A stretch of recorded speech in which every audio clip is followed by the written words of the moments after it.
دعا کرو اللہ سے. میں نے کہا اللہ تو ہمارا آپ کا اللہ ہے, اللہ تو ہے, اللہ سے دعا کرو اور اللہ سے یہ کہو کہ مجھے اسلام میں بھی کوئی دلچسپی نہیں ہے, مجھے کرسچینٹی میں بھی کوئی دلچسپی نہیں ہے, مجھے دنیا کی کسی مذہب میں کوئی دلچسپی نہیں ہے, مجھے دلچسپی آپ میں ہے. اور آپ تک پہنچنے کے لیے کوئی نہ کوئی دنیا میں مذہب ہے جو سچا ہے. آپ خود مجھے آپ تک پہنچانے کے لیے اس مذہب تک پہنچا دیجیے. میں نے کہا ایسی تم دعا کرو خوب. آج پری وہ مصلی بھی اس نے خرید لیا تھا, مصلی بھی بیٹھتا تھا, رمضان میں روزے بھی رکھتا تھا, یعنی بھوکا رہتا تھا. روزے تو ہوتے نہیں غیر مسلم کے. قرآن جب بھی پڑھتا تھا تو وضو کر کے پڑھتا تھا قرآن ترجمہ, یعنی بہت دلچسپی تھی اور حق کی تلاش میں تھا. میں نے کہا تم ایسا کرو. دوسرے دن وہ آیا اور دوسرے دن آ کر اس نے کہا کہ بس میں اب پورے طور پر مسلمان بننے کے لیے تیار ہوں. وہ دیوار سب ہٹ گئی ہے, اب there is no problem, I want to accept Islam. بہت خوشی ہوئی, اسلام قبول کروایا اس سے, اسلام قبول کروایا, چائے ناشتہ ہوا, کھایا پیا. پھر میں نے اس سے پوچھا, میں نے کہا کہ وہ جو تمہارا رات کا مسئلہ تھا یہاں سے جب تم گئی تھی تو ہوا کیا, یہ ذرا مجھے بتاؤ. اس نے کہا کہ تو نے جو کہا تھا وہ میں نے کیا اور میں سو گیا. سویا تو میں بہت بے قرار تھا, ریسٹلس اس لیے کہ مرنے کے بعد کی زندگی کا میں قائل ہو گیا ہوں. اس کا بھی قائل ہو گیا کہ مرنے کے بعد کی زندگی ہمیشہ رہنے والی ہے. اس کا بھی قائل ہوں کہ برے لوگ ہمیشہ جہنم میں رہیں گے, اچھے لوگ ہمیشہ جنت میں جائیں گے. تو بہت پریشان تھا کہ اگر اسلام سچا مذہب ہے اور قبول نہ کیا تو نیند نہیں آ رہی تھی مجھے. اس طرح جب کچھ وقت گزرا, 1 گھنٹے 2 گھنٹے 3 گھنٹے, اور بس بے قراری ٹوسل کر رہا تھا اپنے آپ کو بیڈ میں, ادھر اس کروٹ پر اس کروٹ پر.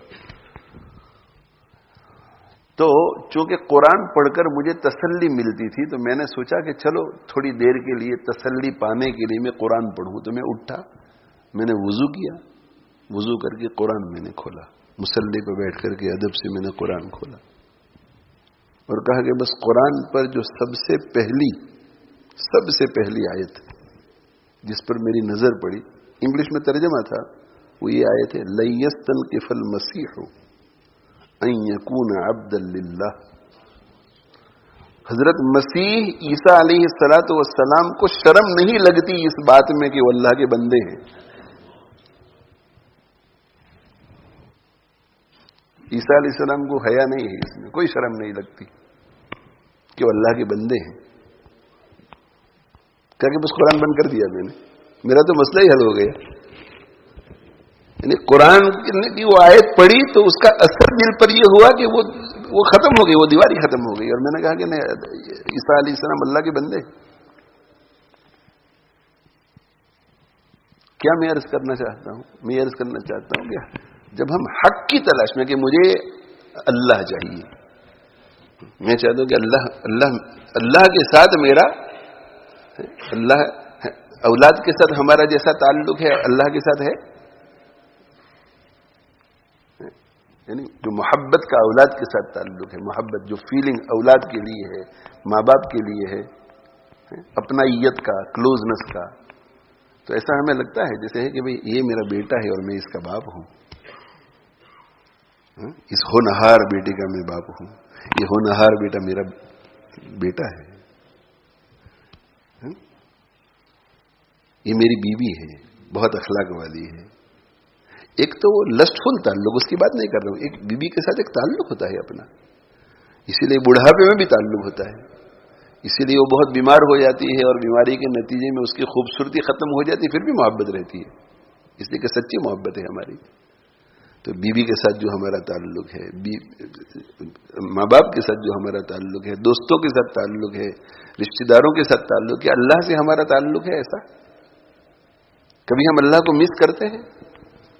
کبھی ایسا دل میں خیال آتا ہے کہ جب میرا انتقال ہوگا تو اللہ سے ملاقات ہوگی, اور ایسا کر کے خوشی ہوتی ہے؟ ابھی مرنا نہیں چاہتا, ٹھیک ہے، کوئی حرج نہیں، لیکن یہ کہ بھائی ابھی 50 سال کے بعد، 60 سال کے بعد، 70 سال کے بعد جب میں مروں گا تو میرے اللہ سے میری ملاقات ہوگی، ایسا ہے؟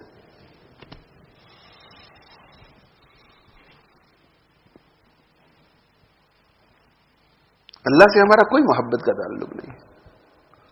تو اگر ہم یہ گول بنا لیں کہ میں اللہ کا بن جانا چاہتا ہوں اور اللہ کو اپنا بنانا چاہتا ہوں. حضرت علی رضی اللہ عنہ فرماتے تھے کہ میری فخر کے لیے یہی بات کافی ہے کہ اللہ میرا رب ہے. میرے فخر کے لیے مجھے اور کوئی چیز نہیں چاہیے کہ میرے فخر کے لیے یہی بات کافی ہے کہ اللہ میرا رب ہے، اور میری عزت کے لیے یہی بات کافی ہے کہ میں اللہ کا بندہ ہوں.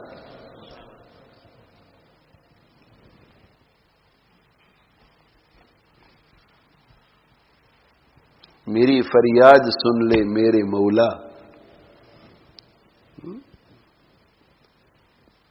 میری فریاد سن لے میرے مولا.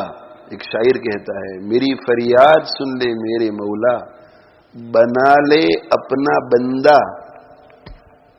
یہی میری فریاد ہے کہ مجھے اپنا بندہ بنا لے. میری فریاد سن لے میرے مولا، بنا لے اپنا بندہ، دل بدل دے.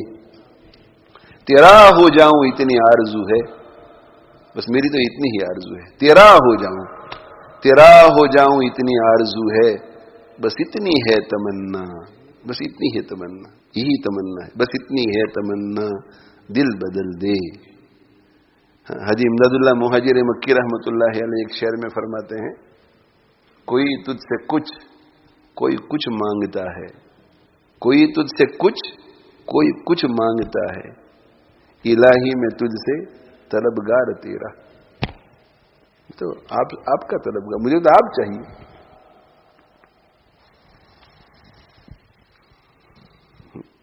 اس وقت ہمارا سب کا جو انفرادی مسئلہ ہے اور جو اجتماعی مسئلہ ہے امت مسلمہ کا، اس کی سب سے بڑی وجہ یہ ہے کہ نہ ہم اللہ کے ہیں نہ اللہ ہمارا ہے،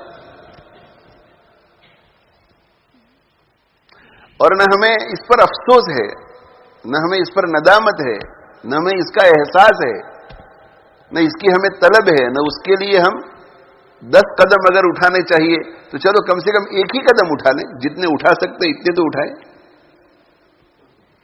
تم نہیں حاصل تو کچھ حاصل نہیں. حکیم اختر صاحب رحمہ اللہ تعالی فرماتے ہیں تم نہیں حاصل تو کچھ حاصل نہیں، یعنی سب کچھ حاصل ہو جائے لیکن اللہ آپ اگر حاصل نہیں تو کچھ حاصل نہیں. تم نہیں حاصل تو کچھ حاصل نہیں، تم ہوئے حاصل تو سب حاصل ہوئے. آپ حاصل ہو جائے تو سب کچھ حاصل ہے. اگر ایک تو نہیں میرا تو کوئی شے نہیں میری، تو ایک میرا تو سب میرا، فلک میرا زمین میری.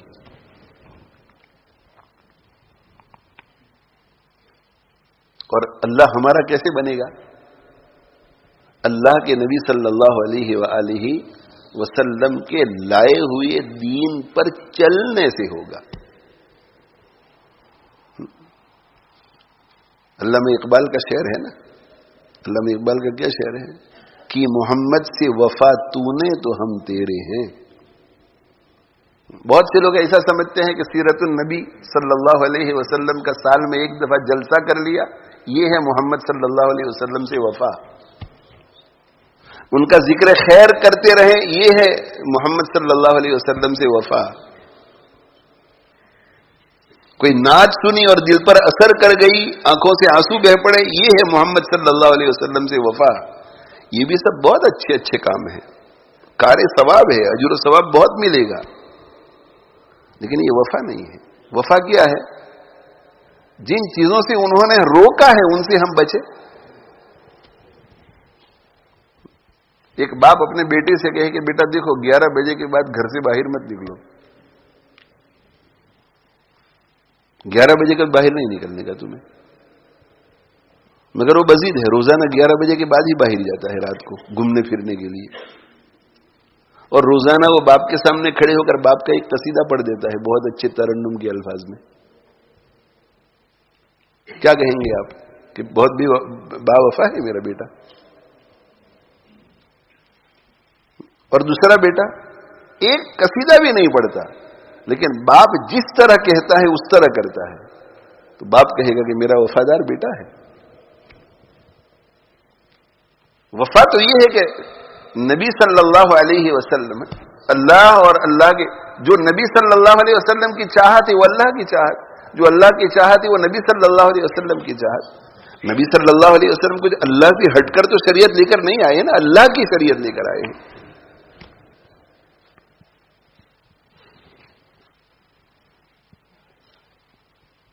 مر مٹے ہم اس کے لیے. ہاں ہم انسان ہیں, کمزوری ہوگی, لیکن فکر تو پیدا ہو, ایک عزم تو کرے کہ میں پوری زندگی اللہ کی مرضی کے مطابق, اللہ کے نبی صلی اللہ علیہ وسلم کی تعلیمات کے مطابق گزارنا چاہتا ہوں. لیکن نہیں ہو رہی ہے تو ہم دعا میں ہاتھ تو اٹھائیں, ہفتے میں ایک مرتبہ ہی, اللہ جیسی آپ زندگی چاہتے ہیں ویسی تو میری نہیں ہے, معاف کر دیجیے مجھے, پہلی بات معاف کر دیجیے, اور اللہ میری زندگی ویسی بنا دیجیے. اور پھر ہم الف با تا سا تو شروع کریں. پورے ہفتے میں صرف جمعہ پڑھ رہے ہیں تو چلو بھائی سنیچر اتوار کو ایک دو نمازیں اور شروع کر دیں, کچھ اضافہ تو ہو. ایوری ویک ہمیں ایسا محسوس ہو کہ میری زندگی میں فرق آ رہا ہے, تو اللہ بھی دیکھے گا کہ ہاں میرا بندہ میری طرف آ رہا ہے. اور یہ ہوگی محمد سے وفا. تو علامہ اقبال جو ہے یہ اللہ کی طرف سے گویا ایک پیغام دے رہے ہیں, کیا کہ محمد سے وفا تو نے تو ہم تیرے ہیں. یعنی اللہ گویا فرما رہے ہیں کہ اگر تو محمد صلی اللہ علیہ وسلم سے وفا کرے گا تو پھر میں تیرا ہوں. کہ محمد سے وفا تو نے تو ہم تیرے ہیں. اور اگر اللہ ہمارا ہے تو سب کچھ ہمارا, سب کچھ ہمارا, سب کچھ ہمارا. کوئی بھی کسی بھی چیز کو آپ چاہتے ہیں وہ چیز آپ کو اسی وقت مل سکتی ہے جب اللہ کی مرضی ہوگی. کلن یصیبنا الا ما كتب اللہ لنا. آپ فرما دیجئے میرے پیغمبر صلی اللہ علیہ وسلم, ہمیں ہرگز ہرگز نہیں پہنچ سکتی مگر وہ چیز جو اللہ نے ہمارے لیے لکھ دی ہے, ہمارے مقدر میں کی ہے تو ملے گی وہ چیز. یہ بات الگ ہے کہ ہماری نافرمانیوں کے باوجود اللہ نے ہمارے لیے رزق مقدر میں لکھی ہے تو ملتی ہے. ہماری نافرمانیوں کے باوجود ہمیں صحت ملی ہے, مقدر میں لکھی ہے اللہ. اگر کسی بھی پرابلم میں ہم الجھ جائیں, یہ پرابلم تبھی حل ہو سکتا ہے جب اللہ چاہے گا, اللہ چاہے گا.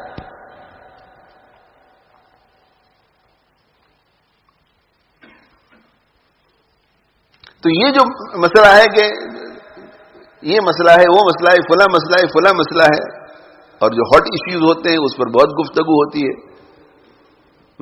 جس کا جس مسئلے سے تعلق ہوتا ہے بہت گفتگو ہوتی ہے. اس وقت فلسطین کا مسئلہ ہاٹ ایشو ہے, تو ہر جگہ پر یہ ہے کہ فلسطین کا مسئلہ حل کرو, فلسطین کا مسئلہ حل کرو, فلسطین کا مسئلہ حل ہو. ہر امت کا ہر فرد چاہتا ہے. تو علامہ اقبال کہتے ہیں کہ یہ جہاں چیز ہے گیا, یہ جہاں چیز ہے گیا, تجھے یہ فکر ہے کہ پاکستان مسئلے مسائل میں گھرا ہوا ہے, حل کوئی نکلے. ہندوستان کے مسلمان مسائل میں گھرے ہوئے ہیں, کوئی حل نکلے. فلسطین کے مسلمان مسائل میں گھرے ہوئے ہیں, کوئی حل نکلے. چائنا کے مسلمان مسائل میں گھرے ہوئے ہیں, کوئی حل نکلے. میری تجارت مسائل میں گھری ہوئی ہے, کوئی حل نکلے. میرے گھر میں بیماریاں پر بیماریاں ہیں, کوئی حل نکلے.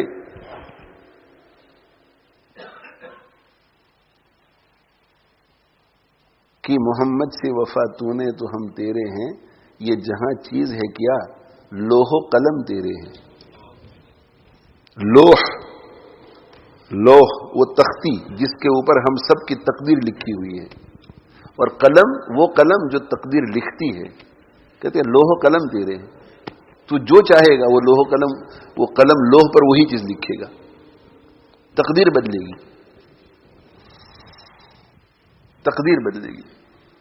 نگاہ مرد مومن سے بدل جاتی ہے تقدیریں, لوح و قلم تیرے ہیں. اللہ کے نبی صلی اللہ علیہ وآلہ وسلم حدیث قدسی میں حق تعالی شانہ کا ارشاد نقل فرماتے ہیں کہ میرا بندہ، خلاصہ یہ ہے کہ میرا بندہ فرائض کا اہتمام کرتا ہے، واجبات کا اہتمام کرتا ہے، حرام سے بچنے کا اہتمام کرتا ہے، مکروہات تحریمیہ سے بچنے کا اہتمام کرتا ہے، بہت تقرب میرا پا جاتا ہے. اس کے بعد فما زال یتقرب الی بالنوافل، اس پر اکتفا نہیں کرتا، پھر ترقی کرتا ہے، سنن مؤکدہ، سنن غیر مؤکدہ، مستحبات، نوافل، مکروہات تنزیہیہ سے بچنا، حتی احبہ، یہاں تک کہ میں اسے محبوب بنا لیتا ہوں. یہ ہے کہ محمد سے وفا تو نے تو اتنی وفا کی کہ سب کچھ اس کی زندگی میں. اب چھوٹی سی غلطی بھی ہو جاتی ہے، تڑپ جاتا ہے، معافی مانگتا ہے اللہ سے کہ اللہ معاف کر دے. اللہ تعالیٰ شان آگے کیا فرماتے ہیں؟ فَإِذَا أَحْبَبْتُهُ، جب میں اسے محبوب بنا لیتا ہوں، كُنْتُ سَمْعَهُ الَّذِي يَسْمَعُ بِهِ، میں اس کے کان بن جاتا ہوں جن سے وہ سنتا ہے. وَبَصَرَهُ الَّذِي يُبْصِرُ بِهَا، میں اس کی نگاہ بن جاتا ہوں، آنکھیں بن جاتا ہوں جن سے وہ دیکھتا ہے. وَيَدَهُ الَّتِي يَبْطِشُ بِهَا، میں اس کے ہاتھ بن جاتا ہوں جن سے وہ پکڑتا ہے. وَرِجْلَهُ الَّتِي يَمْشِي بِهَا، میں اس کے قدم بن جاتا ہوں جن سے وہ چلتا ہے. کیا مطلب اس کا؟ اس کا مطلب یہ ہے کہ پھر میں اس کی پوری نگرانی کرتا ہوں. یہ جو وفادار ہو گیا ہے نا میرے نبی کا صلی اللہ علیہ وسلم، تو میں اس کی آنکھوں کی نگرانی کرتا ہوں، کانوں کی نگرانی کرتا ہوں، زبان کی نگرانی کرتا ہوں، ہاتھوں کی، پیروں کی، اس کے پورے جسم کی، پوری نقل و حرکت کی نگرانی کرتا ہوں کہ کہیں کسی حرکت میں میرے نبی سے بے وفائی نہ ہو جائے. میں اسے بے وفا ہی رکھتا ہوں اس کو، یعنی میں خود مدد کرتا ہوں کہ سیدھے راستے پر چلے. اور تقدیر اس کے ہاتھ میں آ جاتی ہے. وَلَئِنْ سَأَلَنِي لَأُعْطِيَنَّهُ، اگر وہ مجھ سے کسی چیز کا سوال کرتا ہے تو میں ضرور اسے دیتا ہوں. وَلَئِنِ اسْتَعَاذَ بِي، اور اگر وہ میری پناہ مانگتا ہے، لَأُعِيذَنَّهُ، تو میں اسے پناہ دیتا ہوں.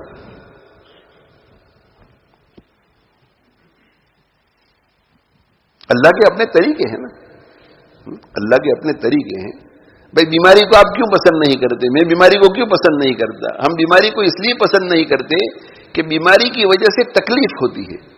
بیماری چلی جاتی ہے تو ہم کمفرٹ میں ہوتے ہیں، سکون ہوتا ہے نا، راحت ہوتی ہے. تو اصل مقصود بیماری کا آنا جانا ہے یا سکون کا رہنا ہے؟ سکون کا رہنا ہے. تو اللہ سن لیتا ہے کا مطلب یہ ہے کہ یا تو میں اس تکلیف کو ہٹا دوں گا اور سکون دوں گا، یا کہ اس تکلیف کو باقی رکھتے ہوئے بھی سکون دوں گا. لیکن سکون دوں گا، سکون دوں گا.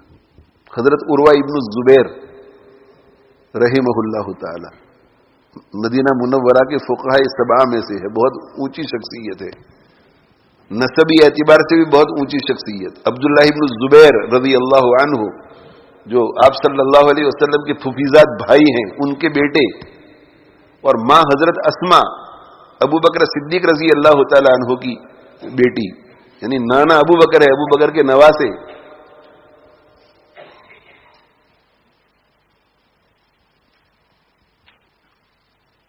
اور اللہ کے نبی صلی اللہ علیہ وسلم ان کے خالو، اس لیے کہ خالہ ان کے گھر میں تھی حضرت عائشہ. اور دینی اعتبار سے بھی بہت اونچے درجے کے، علمی اعتبار سے بھی بہت اونچے درجے کے. ایسے بہت کم لوگ دنیا میں آتے ہیں عروہ ابن الزبیر جیسے. اللہ کا کرنا یہ ہوا کہ کوئی ایکسیڈنٹ ہوا جس کے نتیجے میں بیٹے کا انتقال ہو گیا. بیٹا انتقال کر گیا. 4 بیٹے تھے آپ کے، ان میں سے ایک جوان بیٹا